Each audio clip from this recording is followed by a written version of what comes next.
Hare Krishna. This evening we will continue with studying Nectar of Instruction. Nectar of Instruction contains the essence of devotional service as explained in Nectar of Devotion. And last time we were starting to study the third verse, and we will first repeat this verse and then continue with the purport. Om Namo Bhagavate Vasudevaya Utsahan Visayadaryat Tat Karma Pavartanat Sangatyagat Sato Vrite Sadbir Bhakti Prasidati. Translation. There are 6 principles favorable to the execution of pure devotional service: being enthusiastic, endeavoring with confidence, being patient, acting according to the regulative principles such as Shravanam, Kirtanam, Vishnu, Smaranam, hearing, chanting, and remembering Krishna, abandoning the association of non-devotees, and following in the footsteps of the previous acharyas.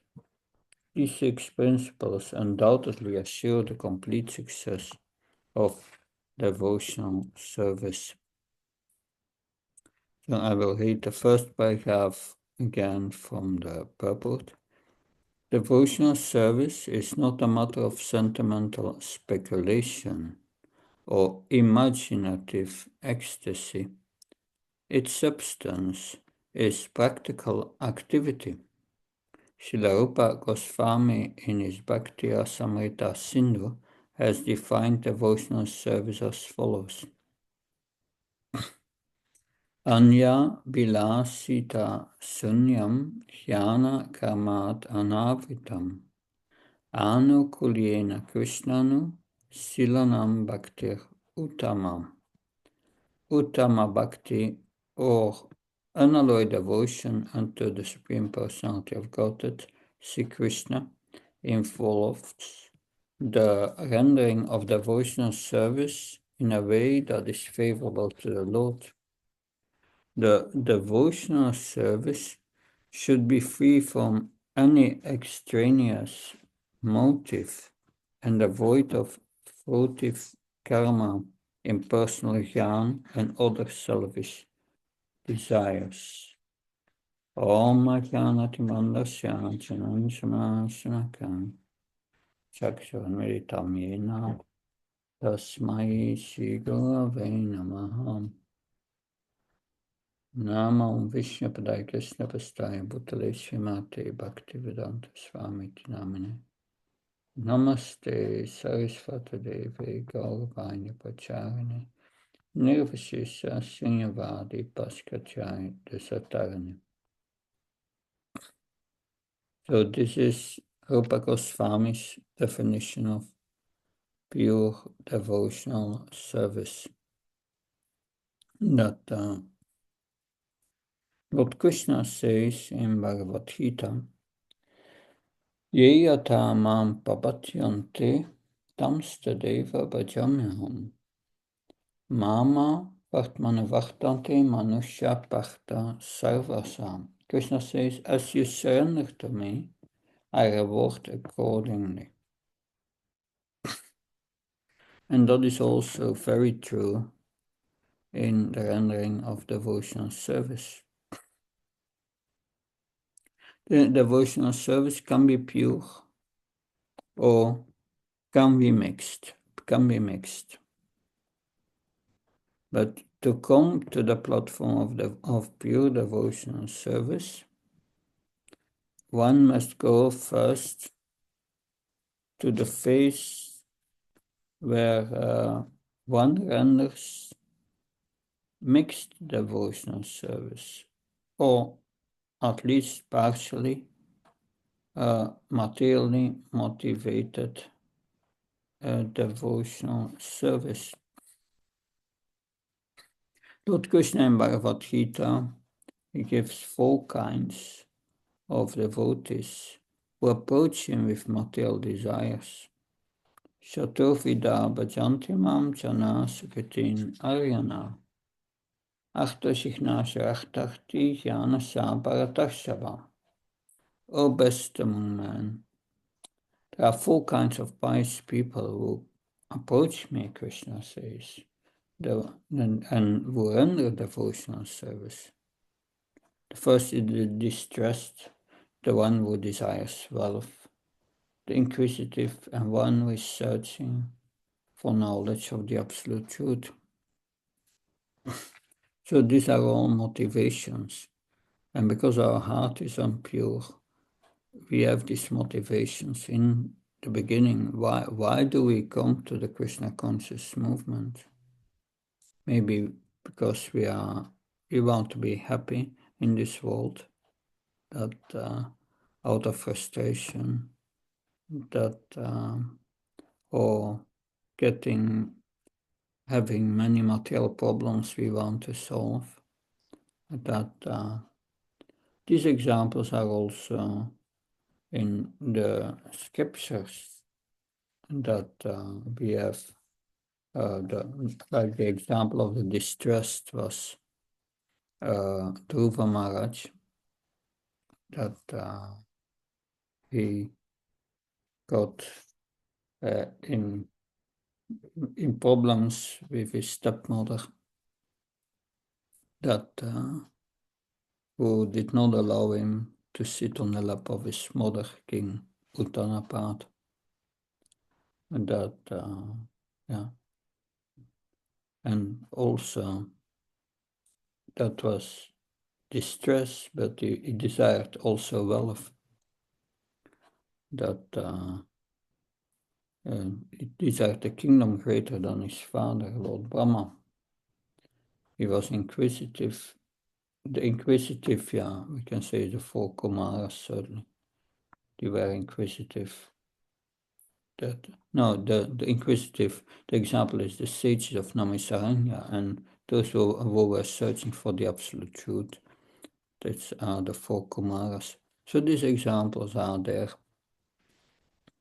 But this is important because according to our motive, Krishna is going to reciprocate this. This is also described in the Bhagavatam. Savai pumsa parodharmo yato bhakti aduksai ahaitaka apatiyata yatma shubhashidati. So if it said devotional service, pure devotional service, should has 2 characteristics here. That unmotivated, that we see also in this verse of Rupa Goswami, no motive, no extraneous motive, not wants the fruit of karma, no desire for wealth or enjoyment, that not wanting to join with the impersonal jnana, because one wants to get rid of all one's distress, the distress of birth and death, and get liberation. And that, no, it is these kinds of motivation, they are diminishing Krishna's reciprocation. That because Krishna says, Sarvadam Pajyamam Kam Samvacham, Ham Tvam Sarvapapyo Mokshishyatmi Matcha. He said, if you surrender to me, then I will take care of you. And in 4:11 he said, I will take care proportionally to your surrender. That so surrender means I give it all to Krishna, and Krishna will maintain me. He's my protector and maintainer. I leave it up to him. But Krishna does that fully when we fully surrender. If we are not fully surrendered, then we try to hold something back. And like we have the example of Draupadi, who they tried to strip her naked. That was Dushasana, I think, who came to remove her sari. But when she saw Dushasana, a great Kshatriya, she's very powerful. She understood, on my own I cannot do anything. And in the beginning, with one hand, she held to her sari and prayed to Krishna. But Krishna did not reciprocate, unless she moved her two hands in the air and said, I surrender completely to Krishna. And she called help for Krishna. And Krishna started to supply unlimited sari as a miracle that and they could not strip her naked. So of course we are used to depend on our own power, but what is our own power? That our own power comes also from Krishna. But it is not that Krishna will fulfill all our desires, but that Krishna is our order supplier. No. Bhakti means I will love Krishna and serve him without asking something in return. So that is a connection of complete dependence on the Lord. Like we may think I depend on so many things in my life. I have to work, and our work becomes everything. And because we are so busy, we don't have time for devotional practice. But no, we should surrender to the Lord and engage in devotional service, and spend also some time for the maintenance of the body, but not more than needed. That should be reduced as much as possible. Srivas Thakur was one of the great associates of Lord Chaitanya. He didn't care about his maintenance. 24 hours per day, he was engaging in devotional service, but somewhere or another, every day, he get his food, everything he needed. And one day, Lord Chaitanya went to Srivas and he said, Srivas, what if I do not maintain you one day? That if you don't get your food, or what you need. Then Srivas said, oh, then my family and myself, we will fast and chant Hare Krishna and be happy. And then Lord Chaitanya asks, and if Krishna does not maintain you a second day? Well, the Shiva said, he clapped three times in his hand and said, then we will fast and chant Hare Krishna and be happy. And then Lord Chaitanya said, if a third time Krishna does not maintain a third day, then Shiva said, then with all the family, I'm going to the Ganga and we will drown ourselves. He had such a faith that Krishna would maintain him. And his whole life, he didn't worry about working or whatever. He was just engaged in devotional service. Of course, Krishna does that as if we complete surrender. But if we complete surrender to his service, to his mission, he will maintain us, he will take care of us. That according to our surrender, we know that the Hare Krishna movement in the 70s, to join the movement at that time means joining the temple, giving up all your possessions and just going to the program, distribute books or magazines the whole day and go on Harinam. That was the system. And that was what happened in the 70s. Also, all these disciples of Prabhupada at that time, they just surrendered to the mission. And how did Krishna reciprocate? That first, the spirit is in the history of ISKCON is called the Hare Krishna explosion. There were so many during this the mid-90s, 70s, we distributed millions of books. And then our movement expanded like anything all over the world. And if you ask disciples of Prabhupada, what was the best time of your life? They will say that was the best time of my life. I was most happy then. So Krishna reciprocates.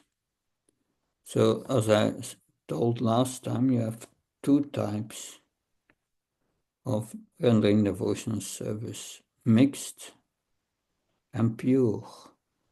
But the heart may not be pure, but still you can render pure devotional service.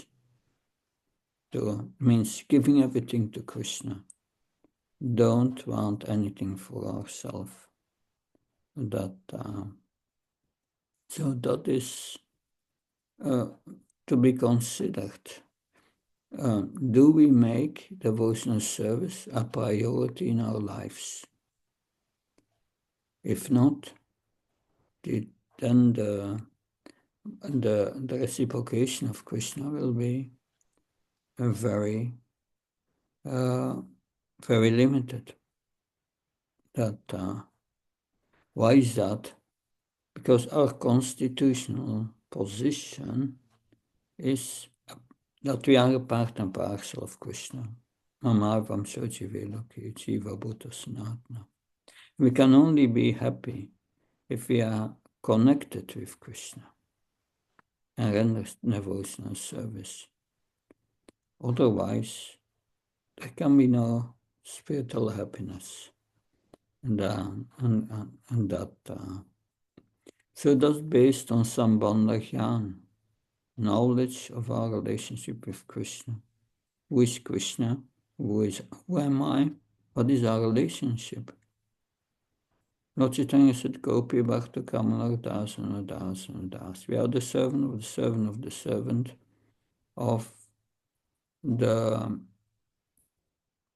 of the lover of the gopis, which is Krishna. That's our position. And nobody can change that. Because we are in this material world, because we did not want to accept this position. But you cannot change it. That is our relationship with God. We are a part and parcel of Him. And when we are connected with the spiritual energy. So to make that connection, we perform devotional service. And you get a full connection when you perform devotional service without any extraneous motive, only out of love. But that pure devotional service usually does not develop at once. Therefore, Rupa Goswami writes, Bhakti is a sort of cultivation. As soon as we say cultivation, we must refer to activity. That cultivation of spirituality does not mean sitting down idly for meditation as pseudo-yogis teach.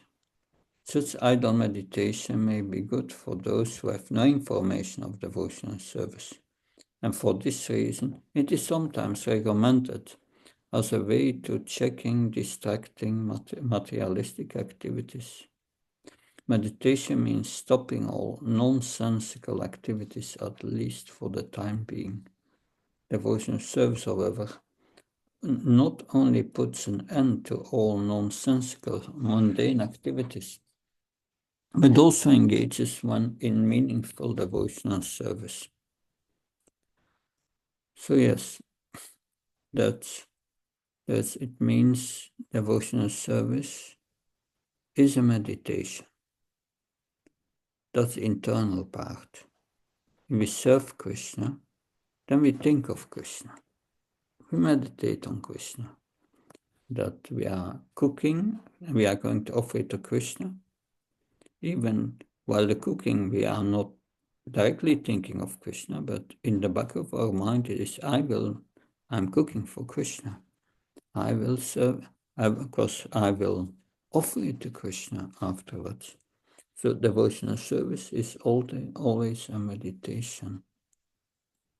And the spiritual master instructs us in this meditation, because this devotional service is rendered as a servant of the Supreme Lord.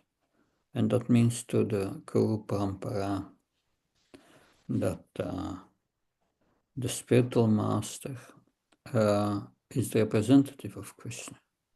If we follow his instructions, that whether out of fear or duty, that will connect us with the spiritual master, and to the spiritual master, to the Guru Parampara, to Krishna. It also connects us with Krishna.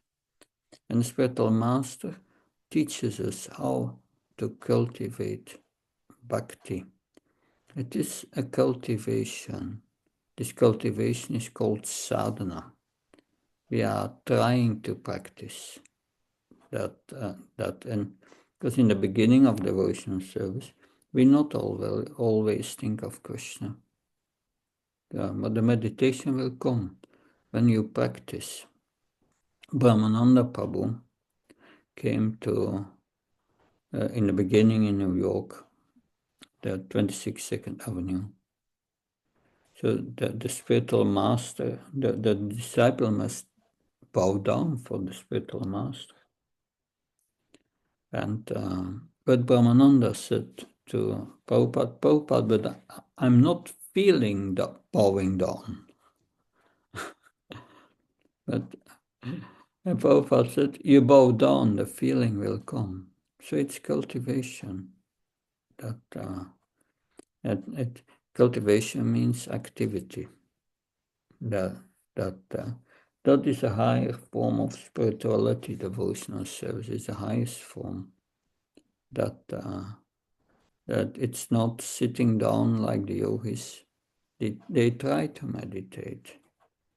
But on what are they going to meditate if they don't believe in Krishna, or on the impersonal void, or nothing? It is. So many times it's just a show, and the yogis, that takes many lifetimes to become detached from material attachment. That especially in this age, it does not work. That it's all idle meditation. That they don't have information, Prabhupada says, of devotional service. That and they become distracted. That we see in the Bhagavad Gita, Udrat Atman Atman Atmanam Avasadhyat, yeah, so this is in the 6th chapter of the Bhagavad Gita. These are verses quoted many times by Srila Prabhupada. Udrat atmanatman atmanam avasadhyat. Atmevi atmanavam atmeva ripo atmana. The mind. One must deliver himself with the mind and not degrade himself. The mind is a friend of the conditioned soul as his enemy as well. So we must control this mind and this yogis try to control the mind, but it's very difficult because the mind is their enemy. So how to make the mind one's friend? That Bandhu atmatmanastasya yanatma anatmana chita anatmastu satutva vartitatmaiva satruvat. To conquer this mind, Krishna says, you must make it the best of friends. When one has failed to do so, it will be his greatest enemy. So unless the mind focuses on Krishna, it will focus on things in this material world and distract us. There is no way between the yogis try to cleanse their heart by a mechanistic process of ashan, pranayam, but that takes many lifetimes. Our process is more easy. We meditate on Krishna. When we have Krishna in the mind, then our heart becomes purified, the mind becomes purified gradually. But the mind will become purified more quickly if our devotional service is unmotivated, just to please Krishna. And that we must learn.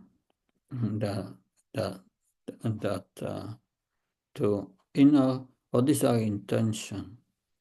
Krishna reciprocates with our intention. We give everything to Krishna, Krishna will give everything to us. We hold something back, Krishna will hold something back. But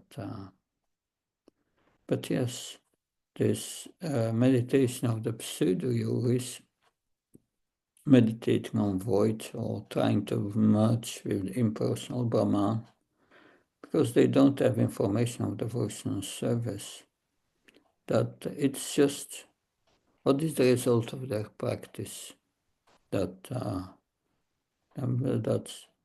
it's only the trouble they take. That's the result. So yes, they see it as a way to check distracting materialistic activities. But when the mind is your enemy, it will bring you back again and again to this moment of sense gratification, and you cannot cleanse it from your heart. Because our karma is in every cell of our body. It's more subtle than DNA. Some yogis say, yes, if you, by meditation, by this practice of yoga, you clean out that memory from all your cells. Yes, that will happen if we come to pure devotional service. But just this idle meditation will not help. Krishna says in Bhagavad Gita, Yoginam apasarvasam madhyanantratmana shadavam vachdeyamam saye yuktatamomata. Of all yogis, one with great faith abides in me and thinks of me within himself, and renders transcendental service unto me, is the most intimately united with me in yoga, is the highest of all. So that is the real yogi Krishna speaking about, the one who renders devotional service. and the one who thinks himself, in himself of me. Because that's the potency of Krishna. If we think of Krishna in our mind becomes purified. That's mentioned Shriyas Upanishad. Krishna is antiseptic. From the moment you think of Krishna, you become purified. That's just a side effect.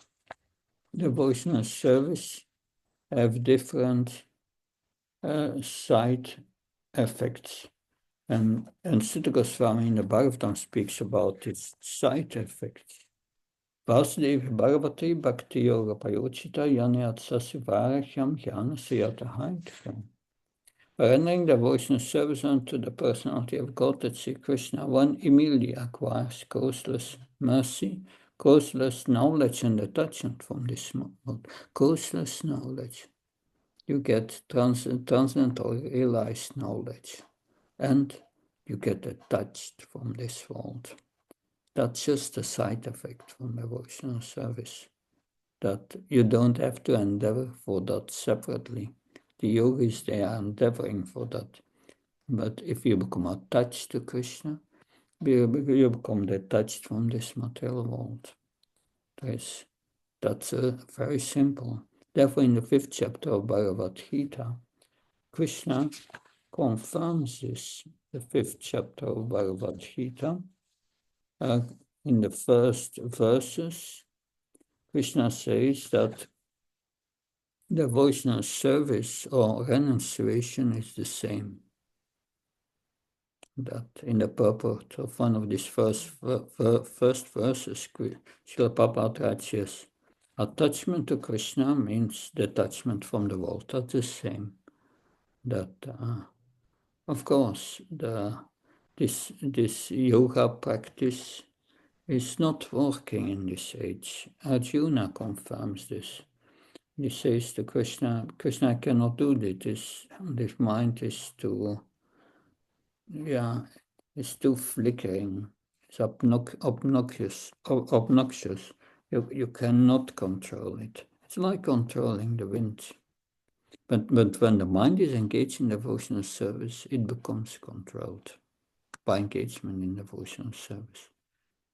Therefore, Prabhupada says his movement is meant for 24 hours a day to train the mind and engage in devotional service.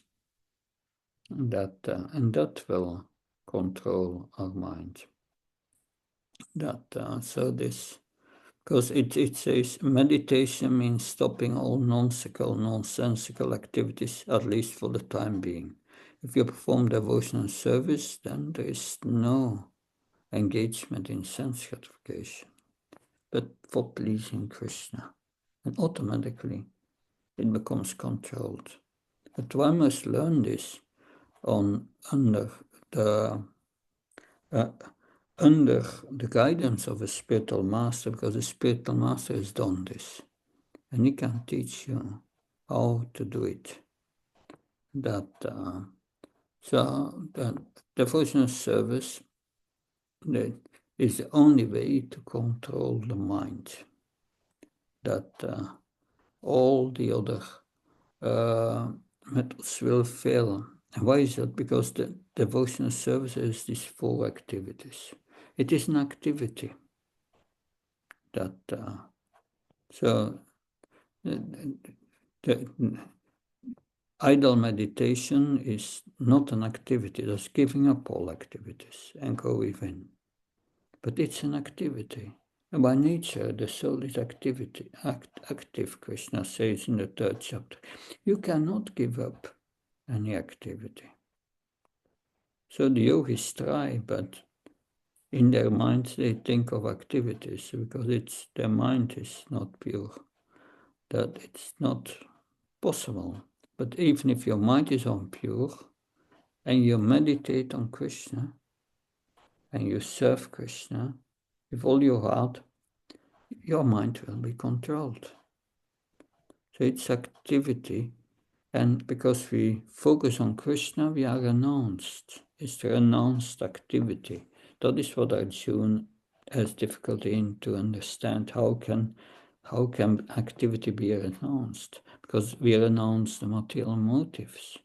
The motive is just to Krishna, to teach Krishna, to serve Krishna. To serve Krishna. That and at the same time, by that we get knowledge. Krishna gives us knowledge from within the heart, and transcendental realization. And it's a meditation on Krishna. And the fifth characteristic is, it is devotional, it is love. And that love we need to develop to transcend the modes of nature. Mamsyo vyabhacharana bhaktiyorana sevata sakunan samatiche tam brahma bhuya kalpate. Krishna says, one immediately transcends the modes of nature when one engages in devotional service, pure devotional service. So we have here Prahlad Maharaj is recommending how to do that. And he tells this to his father. His father, Hiranyakasipu, asked him, "My son, what is the best you learned from your teachers?" His teachers were Sanda and Amarkam, two Brahmin sons, that of Sukracharya, I think, and they were teaching Prahlad in how to rule the world, and how to rule and divide, how to engage in diplomacy, and so on. But Prahlad Maharaj did not like this material activities. And so therefore he said, he was thinking, I will give my father the best of knowledge, what I learned from my spiritual master, Narada Muni. And then he speaks this verse, Shravanam, Kirtanam, Vishnu, Smaranam, Pata, Sevanam, Archanam, Vanam, Dasyam, Sakyam, Atmani, Vedanam. There are 9 poses of devotional service which he mentioned. Of course, from the moment Hiranyakasipu heard the name Vishnu, he became very angry. And he pushed Prahlad from his lap, and he said, how is it possible that my son became contaminated by this Vaishnava philosophy? Anyway, we should not always think that if we preach this to others, that people will be receptive. No, 99% will not be receptive. They will reject it. And Krishna says you should not preach to those who are envious of me. So something to be careful with. But Prahlad Maharaj didn't care. Because he was completely surrendered to Krishna. So he had really the intention to give his father the best. But his father was not receptive. He was not surrendered to Krishna. So yes, so hearing the name and glories of the Supreme Personality of Godhead. So this is one of, because this verse contains also the most potent items or practices of devotional service. If you hear about Krishna, then you will be able to speak about Krishna and remember Krishna. Prabhupada said many times, because I heard my spiritual master with attention, that I can now speak very nicely. That is, yeah. It's also in Prabhupada Linamritam. He said, in the beginning, he said, my spiritual master was, because he was speaking very high philosophy, I could not understand everything. But still I continued to hear with great attention.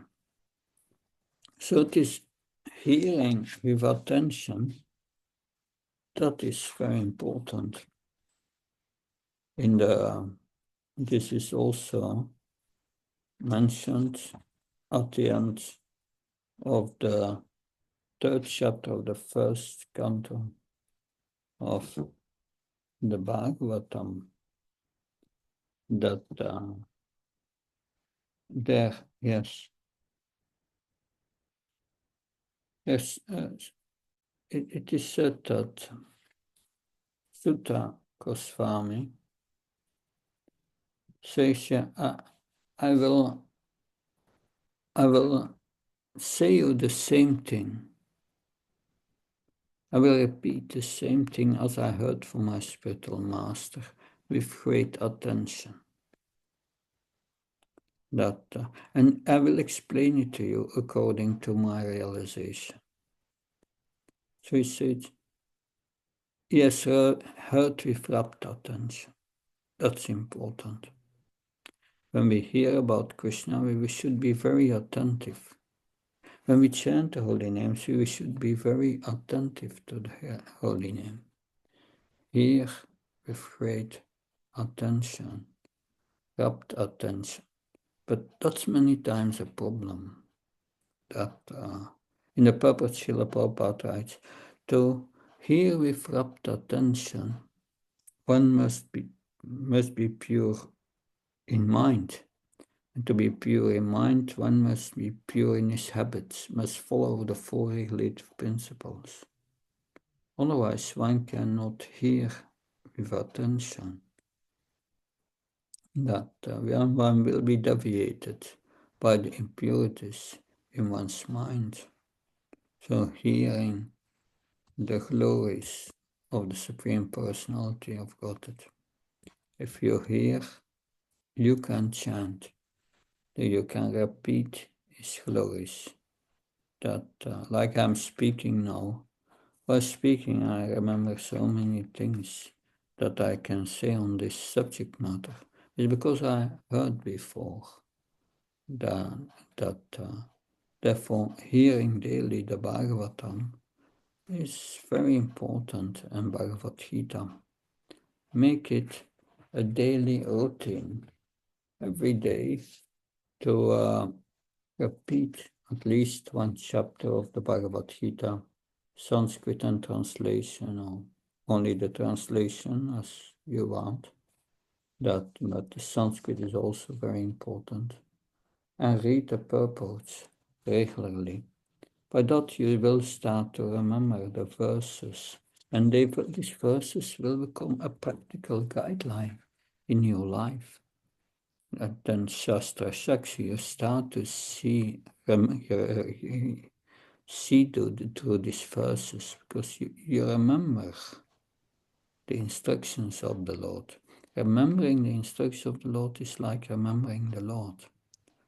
And so that is so important, that Shravanam, Kirtanam, Vishnu, that is the process of Bhagavad Vidhi. Bhagavad Vidhi is one process and the other process is Archana. These are all the other verses. Smaranam Pad Sevanam Archanam Vanam Dasyam Sakramatma Nivetnam. That is all what we apply in deity worship. There is a difference between Shravana Kirtanam Vishnu and the other processes. Smaranam Pad Sevanam Archanam Vanam Dasyam Sakramatma Nivetnam. For Shravanam Kirtanam Vishnu there are no rules and regulations. You can do that. You can do that every moment that There are no rules and regulations for this chanting.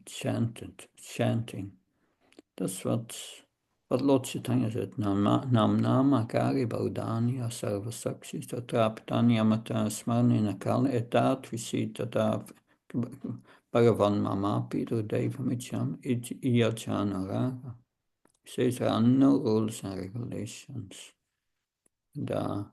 That Krishna invested all importances in this holy name. You just have to chant it. Of course, the quality of the chanting is important.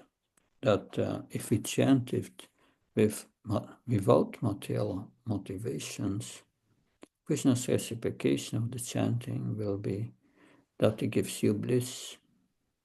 Because that's the result of unmotivated devotional service. You feel bliss, happy inside. But ahaitika, apatiyata, you should do it always. And then we are always blissful, 24 hours a day. And then advancement in devotional service will go very quickly. And that's so this Shravana, Kirtan, Vishnu, there are no rules of regulations. Everyone can do it. But the other processes is a process of deity worship. And this requires rules and regulations. To do deity worship, you must get up in the morning, that very early. You take your bath, that you have to decorate your body with tilak. You go to the temple. You have prayers before deity worship. That there's so many. You have to achamam, cleanse all the paraphernalia. So many rules and regulations you have to follow. So that's these rules and regulations in deity worship are called Pancharatrika Vidhi. Pancharatrika Vidhi. We are following Narada Pancharatma. This Pancharatma comes from Brahma, given to Narada. So this Pancharatma comes from Brahma. Because once in the beginning of the creation, Krishna had given all the Vedic knowledge to the heart of Brahma, Tene, Brahma, Hridaya, Art, Kavi.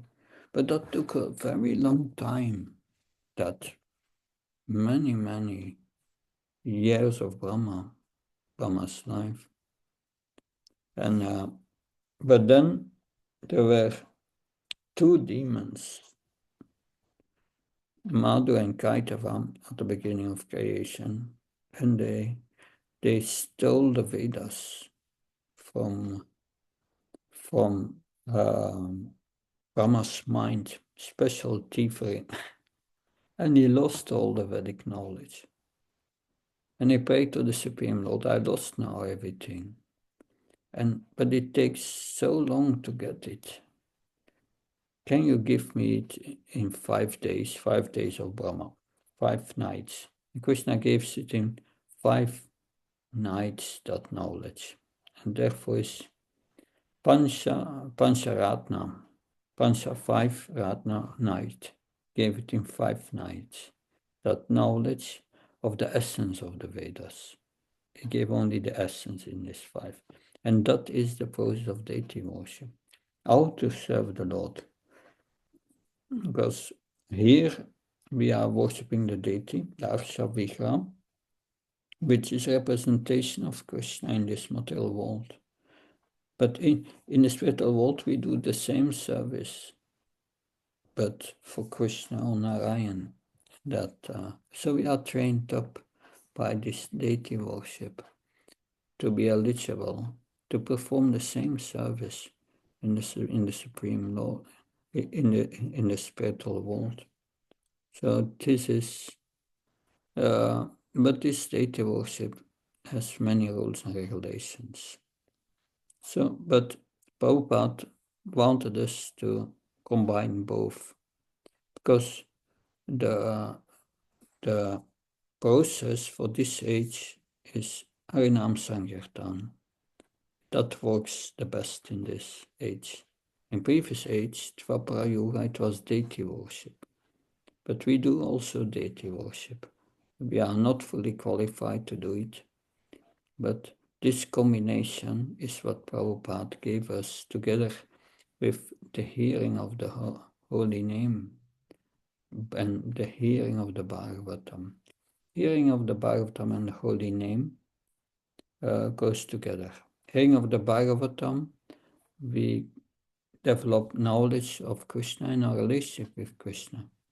And then if we hear that, we can better act in that relationship while chanting. And it's going together. And Archanam is the practice. We cannot chant 24 hours, so we serve the Lord in so many ways. So that's an introduction of the Shravanam, Kirtanam, Vishnu, Smaranam, Pata, Sevanam. You find that also in the 7th canto, here, 7.5.23, and try to, the link doesn't work, but if you go to this verse 7.5.23, so please read the purport with attention. It's the longest purport, I think, in the Bhagavatam. It's 16 pages. So important it is. Prabhupada gives the essence of how to practice in this process. So we will stop here. And are there any questions, please?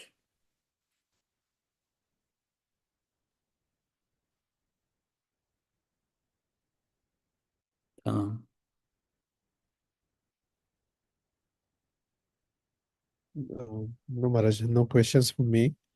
Yeah. Okay, thank you. Someone else? No? Yes, Maharaj. I had a question, but it's a little confused.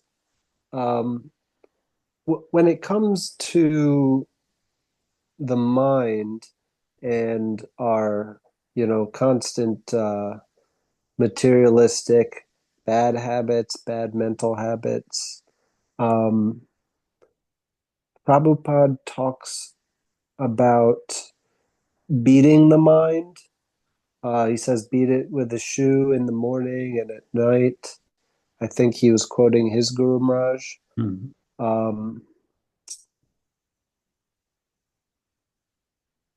But at the same time, in Nectar of Instruction, it talks about tolerating, learning to tolerate the demands of the mind. Is it that the one leads to the other? Or I was just thinking about that method and always a little confused about this beating the mind idea. Yeah, and this comes indeed from Bhaktisiddhanta Saraswati Maharaj, but there are two aspects to it. One must tolerate the mind, but not just tolerate. One must cultivate a character to say no to the mind. The mind wants always sense gratification, but we say no. And that's something we have to cultivate. No, you can only eat at certain times in the day, and not every time there's a little feeling of hunger. No, we have to learn to control, and that requires determination. Determination comes from following the four regulative principles. And four regulative principles is all about saying no to the mind. No illicit sex. No gambling. no meat, fish, and no intoxication. It's saying no. And that requires strength. But if we follow this four relative principle and we chant the Hare Krishna mantra, the strength will come from the chanting. We get spiritual strength. And we say no. So that is, so it's, if our mind is contaminated, don't trust your mind. Don't trust all these feelings that come up in your mind. It's mental concoction that we have to learn. Of course, I remember Prahlad Nanamaraj spoke a lot of that in his preaching, and he said sometimes the mind wants sweets. And you say no. Then the mind can become very sour and it's difficult to live with. So you say to the mind, okay, I will give you some sweets, a little, but that's it. Nothing more. Like a child, you can just have that, not more. So we have to train the mind like that. So by that, because if an uncontrolled mind is really the greatest enemy, and especially the sex drive is very dangerous. That if you have done illicit sex in your youth, then all these memories are there and will bring you back to breaking these principles. And we have to clean the mind like that, and it's a gradual process. But don't give the mind a chance to engage without control of the intelligence. It's a training, and it takes some time. I hope that helps. Sharan Prabhu. Thank you. That's very helpful. Thank you. Okay. Our time is over, and please meditate on what we discussed today, that this nectar of devotion is really the essence of devotional service. If we don't follow the essence, then progress will be very difficult or impossible. So that is what we have really to master. And then we can, when we have learned to practice devotional service properly, we will be able to advance quickly. Thank you very much. Wish you a good night. I'm going to chant my rounds here in the morning. Thank you. Jai Prabhupada. Thank you very much, Mahat. Hare Krishna. Thank you. Hare Krishna. Hare Krishna.